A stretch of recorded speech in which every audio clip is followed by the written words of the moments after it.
Hello everyone, welcome. In today's video, I'll be showing you how to make this basic turkey stew.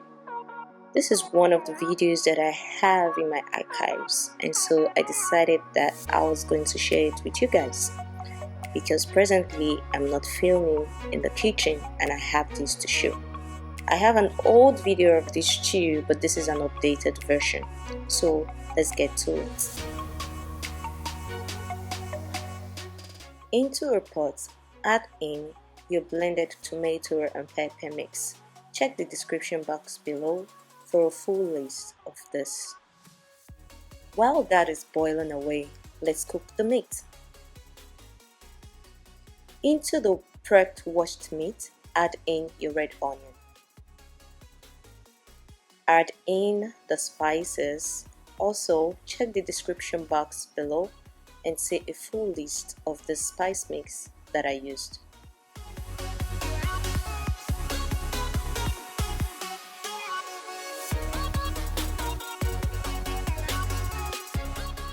Cover it up and cook on high until it's tender to your own choice. Check on your tomatoes and pepper mix that you're cooking and set it aside once it has significantly reduced.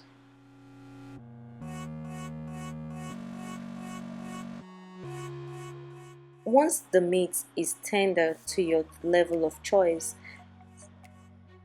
gradually sieve it out and put it in a sieve. Now this step is important because you will be frying this in preheated oil and you don't want it to splash around and burn you. So for safety, sieve it out cautiously.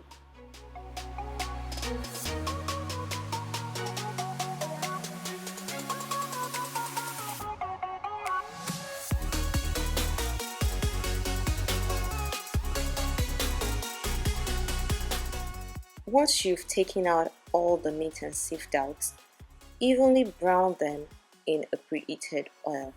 Now the oil should be on high to speed up the process. Again, be careful while doing this. I was using my hand, but I would advise you, because as a beginner you might need to use a pair of tongs to place the meat in the preheated oil to avoid it from burning your hand. Now you need to at interval flip the meat while frying to achieve this. Once it has evenly browned to your satisfaction, drain this out in the sieve again, like so.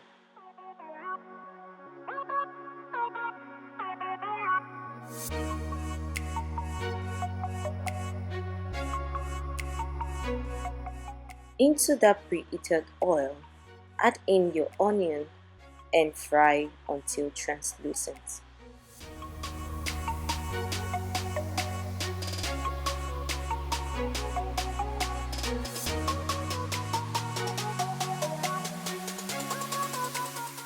Pour in your pre-cooked tomato and pepper mix. Mix them together and fry for about 5 minutes or till the acidity level is reduced. Once it has gotten fried for a bit, add in the tomato paste. Now check the description section and see how I turned this paste into a puree. Once the level of tanginess is okay for you, add in your meat.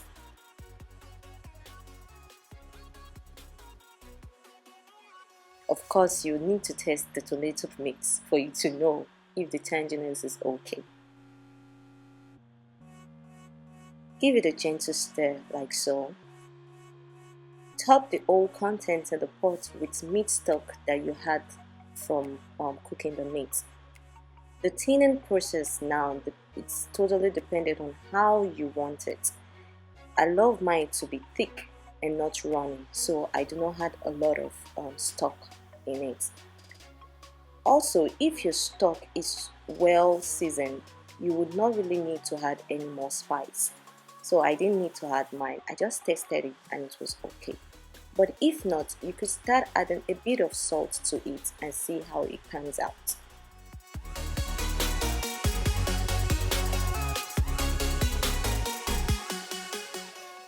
Wow, just check out those bubbles. The soup is ready, and you can pair it with anything you like, ranging from rice, potatoes, yam, even you can have it with your sweet agege bread. Voila, food is ready. I hope you've learned one or two things from this video. As always, if you've done that, please subscribe to my channel, share, like, as that is a source of motivation to me. Until next time, when I see you again, let's learn and cook together. Bye bye.